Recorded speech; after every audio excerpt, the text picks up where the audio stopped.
ભાવનગર આવો અને નરસિંહ બાવાના ગાંઠિયા દેશ અને દુનિયામાં વખણાય. આ નાની સૂની વાત નથી દોસ્તો, આ ભાવનગરની તાકાત છે. નરશીદાસ બાવાભાઈ ગાંઠિયાવાળાને ત્યાં આવ્યો છું. રિસન્ટલી હમણાં મોદી સાહેબ આ જગ્યાએ આવ્યા હતા ભાવનગરમાં, તો સ્ટેજ ઉપર એમના ભાષણમાં એમને કીધું હતું કે જો ભાવનગરમાં આવો એટલે નરસિંહ બાવાના ગાંઠિયા જરૂરથી ખાવા જોઈએ. લગભગ 100 થી વધારે જૂની આ પેઢી છે. 100 વર્ષ થઈ ગયા છે. 100 વર્ષ ઉપર છે. 100 વર્ષ ઉપર થઈ ગયું.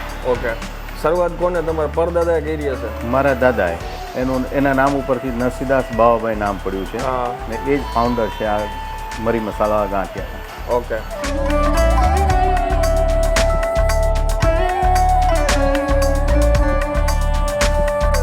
ભાવનગરી નામ એવું છે કે એક ઝીણા ગાંઠિયા ભાવનગરી ગાંઠિયા કહેવાય ને, જે એ બધા સિટીમાં આને ભાવનગરી કહેતા હોય. ભાવનગરી કહે છે. પણ આપણી સિગ્નેચર ડિશ કઈ કહેવાય ગાંઠિયામાં? મસાલાવાળા. હા જ ને? હા ને આ બંને. ઓકે,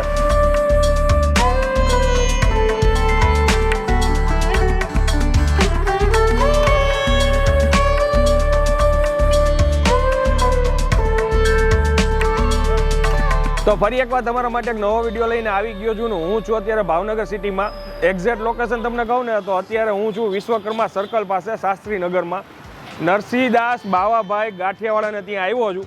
રિસન્ટલી હમણાં મોદી સાહેબ આ જગ્યાએ આવ્યા હતા ભાવનગરમાં, તો સ્ટેજ ઉપર એમના ભાષણમાં એમને કીધું હતું કે જો ભાવનગરમાં આવો એટલે નરસિંહ બાવાના ગાંઠિયા જરૂરથી ખાવા જોઈએ.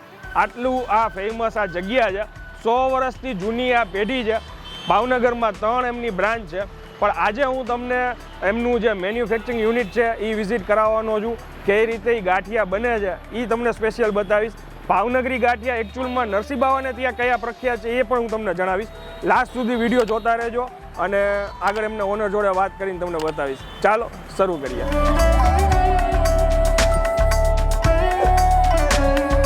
કેમ છો સાહેબ? મજામાં? સાહેબ અહીંના ઓનર છે નિલેશભાઈ.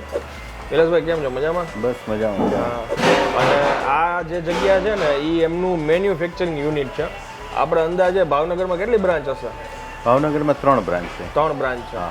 અને આપણો માલ ગુજરાતમાં કયા કયા સિટીમાં જતો હશે? ભાવનગર સિવાય તમે અમદાવાદમાં છે, રાજકોટ છે, બરોડા, સુરત, બીજા ઘણા સેન્ટરો ઉપર મળી જાય છે. પછી ઇન્ડિયા બહાર? ઇન્ડિયામાં કસ્ટમર જે મંગાવે છે એને આપણે મોકલી આપીએ છીએ. મોકલી આપો છો. મેં જેમ આગળ કીધું લગભગ 100 થી વધારે જૂની આ પેઢી છે. 100 વર્ષ થઈ ગયા છે. 100 વર્ષ ઉપર છે. 100 વર્ષ ઉપર થઈ ગયું. ઓકે, શરૂઆત કોને તમારા પરદાદાએ કરી હશે? મારા દાદાએ એના નામ ઉપરથી નરશીદાસ બાવાભાઈ નામ પડ્યું છે. ને એ જ ફાઉન્ડર છે આ મરી મસાલા ગાંઠિયા. ઓકે, એવી તો શું મોનોપોલી છે કે 100 વર્ષથી વધારે વર્ષ તમારા આ લાઈનમાં થઈ ગયા અને નામ તમે વધારતા જાઓ છો? તો એવા તો ગાંઠિયામાં તમે એવું શું બનાવો છો? સ્પેશિયાલિટી શું હોય છે એમાં? ભાવનગરના મરી મસાલાવાળા ગાંઠિયાના ખાસ તો શું છે કે રો મટીરિયલ જે છે બેસ્ટમાં બેસ્ટ ક્વોલિટી મરી મસાલો, અજમો, જીરું જે કંઈ અંદર પડે છે, હિંગ છે, હિંગની ખાસ મેઇન છે. ઓકે, પ્લસ અહીંનું ભાવનગરનું પાણી, એ બધી વસ્તુ આ ગાંઠિયા બનાવવામાં ભાગ ભજવતી હોય છે. ઓકે, દાદાએ શરૂઆત કરી ત્યારે તો 1-2 જ ગાંઠિયા બનાવતા હશો ને? 2-4 વેરાયટી. 2-4 વેરાયટી. અત્યારે આ નંબર ઓફ રેન્જ કેટલી હશે ફરસાણમાં ટોટલ? ફરસાણમાં લગભગ 45 થી 50 વેરાયટીઓ અમે બનાવીએ છીએ. ઓહો. અને સિગ્નેચર આપણા જે ગાંઠિયા કહેવાય એ મરી મસાલા વાળા કે મરી મસાલા એ જ ને? ઓમ તો છે ને આખા ગુજરાતમાં ઓળખાય એમ કે ભાવનગરી ગાંઠિયા એટલે જે ઓલા ઝીણા પોચા ને એ હોય છે એને ભાવનગરી ગાંઠિયા તરીકે ઓળખવામાં આવે છે. આપણી જે સ્પેશિયાલિટી છે જે વણેલા ઓલા મરી મસાલા વાળા છે ને. હવે તમારી જો પરમિશન હોય સાહેબ તો અંદર થોડીક મેકિંગ પ્રોસેસ કઈ રીતના થાય છે એ જોઈ આપણા વ્યુઅર્સને બતાવીએ. વેલકમ. હા, થેન્ક યુ. લોટ અહીંયા તૈયાર થાય આવી રીતના મશીનમાં અને સરખો મસળવામાં આવે. મસળીએ ને તો ગાંઠિયામાં ખીલાવણી ને બધું આવે. આમાં અજમા, જીરું, મરી ને બેસન, હિંગનું પાણી. આ પ્રોસેસ કેટલો ટાઈમ ચાલતી હોય? આને 10 મિનિટ. 10 મિનિટ. 10 મિનિટમાં આ તો થોડુંક જ છે. હા હા.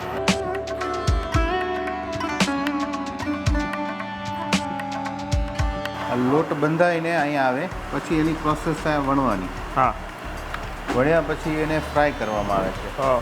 ઓકે, આ 2 હાથેથી વણે છે એમ? શું વાત છે. આ સવારના કેટલા વાગે શરૂ થાય આપણે? આ પ્રોસેસ છે 9 વાગે ચાલુ થાય. ઓકે. તો પૂરો દિવસ ચાલતા હોય વણેલા ગાંઠિયા? આખો દિવસ ઈ કામ ચાલુ. હા. ઓકે. આ વણેલા ગાંઠિયા જો તૈયાર થવા આવ્યા, ઓલમોસ્ટ થઈ જ ગયા છે. અને ત્યાંથી તૈયાર થઈને આવી રીતના નીચે આ બોક્સમાં ઠલવવામાં આવે છે.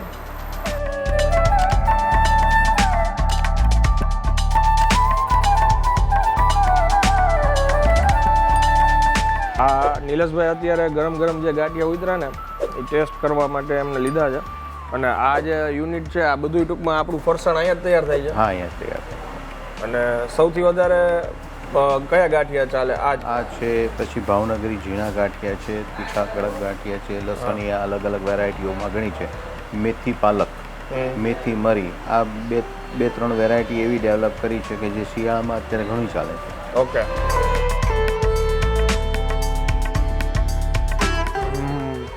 આની અંદર આ એક મેં જોયું થોડુંક ઓલો સોફ્ટ નથી હોતા, આપણે થોડાક ક્રન્ચી વાળા હોય, થોડાક હોય. આ હાથથી વણેલા છે. આની અંદર તમને તેલ નહીં દેખાય. હા, તેલ નથી, એકદમ સૂકા છે જુઓ તમે. અને ભરપૂર આમાં અજમો અને મરી નાખેલા છે, ભરપૂર માત્રામાં. નિલેશભાઈ આની 1 કિલોની કિંમત શું રહી? અત્યારે 340 રૂપિયા કિલો. અત્યારે 340 રૂપિયા છે. પછી તે રીતના મોંઘવારી ને એ રીતના ભાવ વધઘટ થતા હોય બજાર પ્રમાણે. ઓકે. આમાં અમે ડબલ મરી પણ બનાવીએ છીએ.